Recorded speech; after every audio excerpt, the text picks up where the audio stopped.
तो कैसे हैं आप। स्वागत है आपका मेरी यूट्यूब चैनल में। आज की वीडियो में हम यहाँ पे देखेंगे तो जो हमारी यहाँ पे सीरीज चल रही है उत्तराखंड की इम्पोर्टेंट बुक, जिसमें हमने अजय राव जी की बुक को तो कंप्लीट कर लिया है और अब हमारे यहाँ पे राजेंद्र बलूच जी की बुक को हम यहाँ पे कवर कर रहे हैं। तो इस वाली बुक से हमने अभी तक यहाँ पे 10 क्लासों को कंप्लीट कर लिया है और अगर आपने अभी तक इन क्लासों को नहीं देखा है तो आप इसको प्लेलिस्ट में जाके देख सकते हैं। तो चलिए यहाँ पे शुरू करते हैं। आज का यहाँ पे हमारा पहला क्वेश्चन है। तो जो आज के जो क्वेश्चन हैं वो उत्तराखंड की जलवायु से संबंधित क्वेश्चन होंगे। तो चलिए यहाँ पे देखते हैं। पहला क्वेश्चन है कि जलवायु को प्रभावित करने वाले कारकों में कौन सा एक महत्वपूर्ण कारक है। ठीक है, तो यहाँ पे ये क्वेश्चन इस तरह से है कि जलवायु को प्रभावित करने वाले प्रमुख कारक कौन कौन से हैं। ठीक है, तो समुद्र तट से दूरी, वायुदाब, समुद्र तल से ऊंचाई और अक्षांशीय विस्तार, ये जो 4 कारक हैं ये यहाँ पे प्रमुख हैं। ठीक है, जलवायु को प्रभावित करने वाले जो महत्वपूर्ण कारक हैं तो समुद्र तट से दूरी, वायुदाब, समुद्र तल से ऊंचाई और अक्षांशीय विस्तार। ठीक है, अगला यहाँ पे हमारा क्वेश्चन है, हिमालयी क्षेत्रों में किस दिशा में बढ़ने पर वर्षा कम होने लगती है। ठीक है, हिमालयी क्षेत्रों में किस दिशा में बढ़ने पर वर्षा कम होने लगती है। तो दक्षिण से उत्तर की ओर और पूरब से पश्चिम की ओर। ठीक है, दक्षिण से उत्तर की ओर जाएंगे तो वर्षा कम होने लगती है और पूरब से पश्चिम की ओर तो भी यहाँ पे वर्षा कम होने लगती है। ठीक है, हिमालयी क्षेत्रों में। अगला यहाँ पे क्वेश्चन है, ग्रीष्म ऋतु को उत्तराखंड की स्थानीय भाषा में क्या कहा जाता है।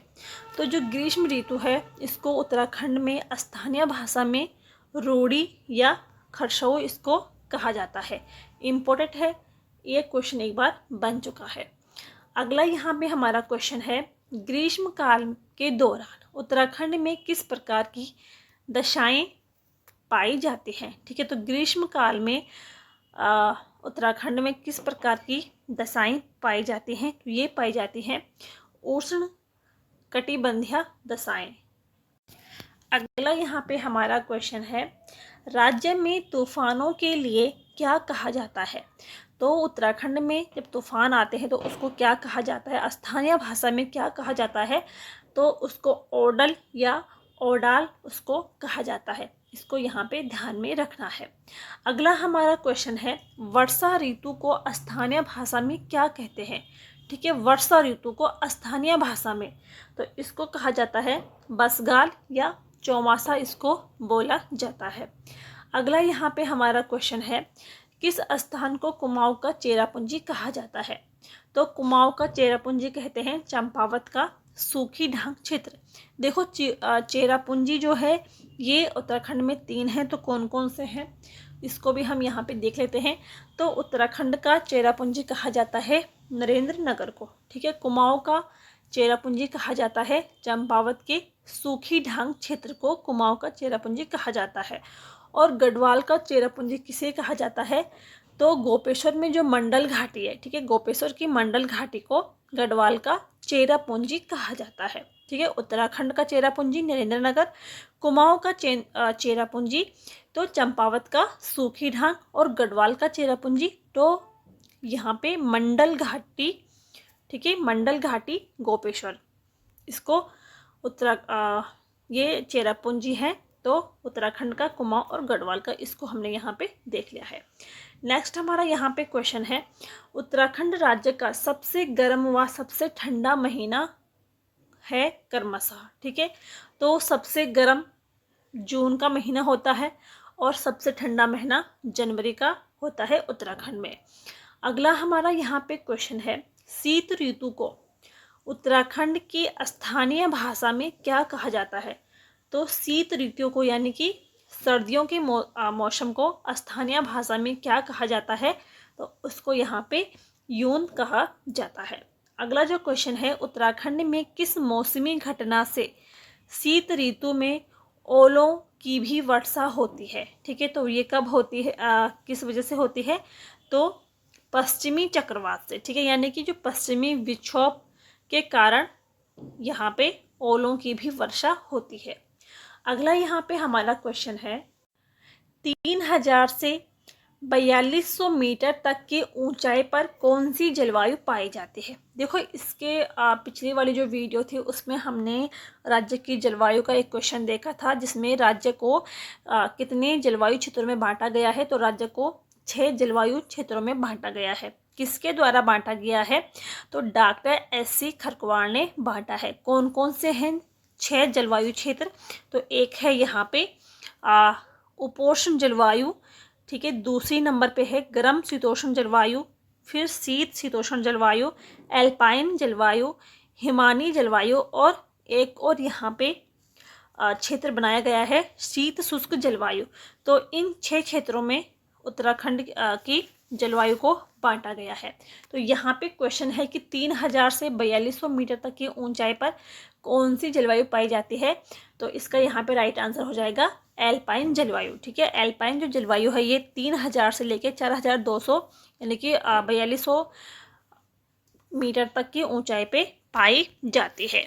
अगला यहाँ पे क्वेश्चन है उत्तराखंड में भावर पेटी में किस प्रकार की जलवायु दशाएं हैं। तो कौन सी है? तो उपोष्ण जलवायु, ठीक है। अगला जो क्वेश्चन है उत्तराखंड में शीत शीतोष्ण जलवायु क्षेत्र कितनी ऊंचाई तक फैला हुआ है। तो शीत शीतोष्ण जलवायु क्षेत्र 1800 से 3000 मीटर की ऊंचाई पर ये क्षेत्र फैला हुआ है। अगला जो क्वेश्चन है कि राज्य में उपोष्ण जलवायु किस ऊंचाई पर पाई जाती है।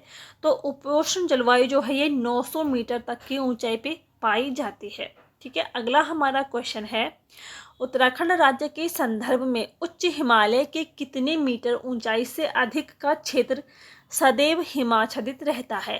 तो 4000 मीटर की ऊंचाई पे जो क्षेत्र है वो सदैव हिमाच्छादित रहता है, ठीक है। अगला हमारा क्वेश्चन है राज्य में शीत शुष्क जलवायु किस ऊंचाई पर पाई जाती है। तो शीत शुष्क जो जलवायु है ये 2500 से लेके 3500 मीटर की ऊंचाई तक ये पाई जाती है। यहाँ पे हमारा क्वेश्चन है कि राज्य के पर्वतीय क्षेत्रों में स्थानीय रूप से भूमि को कितने भागों में बांटा गया है, ठीक है। तो राज्य के पर्वतीय क्षेत्रों में स्थानीय रूप से भूमि को यहाँ पे 3 भागों में बांटा गया है। कौन कौन सी भूमि क्या नाम है उनके 3 भाग जो हैं। तो पहले नंबर पे है घरिया भूमि, ठीक है। घरिया भूमि यानी कि ये जो भूमि होती है ये सबसे उपजाऊ भूमि होती है और ये घरों के बिल्कुल नज़दीक में होती है, घर के आसपास ही भूमि होती है और इसमें फिर खाद की भी अधिकता इसमें पाई जाती है और इसीलिए जो घरिया भूमि होती है ये सबसे उपजाऊ मानी जाती है। दूसरे नंबर पे है यहाँ पे बिचलिया भूमि। बिचलिया भूमि यानी कि घरों से लेके थोड़ा दूर तक, ठीक है। पहले नंबर पे होती है घर के आसपास घरिया भूमि, उसके बाद यहाँ पे होती है दूसरे नंबर बिचलिया भूमि यानी कि घर के थोड़ी दूरी पर, ठीक है। और तीसरे नंबर पे होती है बुनिया भूमि या इसको बनिया भी कहा जाता है जो कि वनों से जुड़ा होता है। तो इस प्रकार से यहाँ पे राज्य के पर्वतीय क्षेत्रों में स्थानीय रूप से भूमि को 3 भागों में बांटा जाता है। अगला यहाँ पे हमारा जो क्वेश्चन है उत्तराखंड की मृदा किस प्रकार की है। तो उत्तराखंड की जो मृदा है तो ये पर्वतीय है, ठीक है। अगला क्वेश्चन है उत्तराखंड के पर्वतीय क्षेत्रों की अधिकांश मृदा का पीएच मान कितना होता है। तो पीएच मान होता है 5.5 से लेके 6.5 के मध्य होती है, ठीक है। उत्तराखंड की मृदा पर्वतीय होती है। उत्तराखंड की जो मिट्टी है तो मिट्टी में कमी होती है चूना व फास्फोरस की और अधिकता होती है जीवांश की, ठीक है। इसको हमें यहाँ पे याद रखना है। अगला हमारा क्वेश्चन है कि उत्तराखंड की मिट्टी में किस तत्व की कमी होती है। तो चूना और फास्फोरस, यहाँ पे इनकी कमी होती है और अधिकता होती है जीवांश की, ठीक है। इसके अलावा जो गन्ने व धान की फसल के लिए उपयुक्त मिट्टी कौन सी होती है। तो तराई मिट्टी यहाँ पे सबसे उपयुक्त मानी जाती है और ये ज़्यादा परिपक्व भी मानी जाती है। तो ये थे आज के हमारे यहाँ पे 20 क्वेश्चन। उम्मीद है आपको यहाँ पे वीडियो पसंद आई होगी। पसंद आई हो तो लाइक करें, शेयर करें और चैनल को सब्सक्राइब ज़रूर करिए। मिलते हैं नेक्स्ट वीडियो में, तब तक के लिए थैंक यू।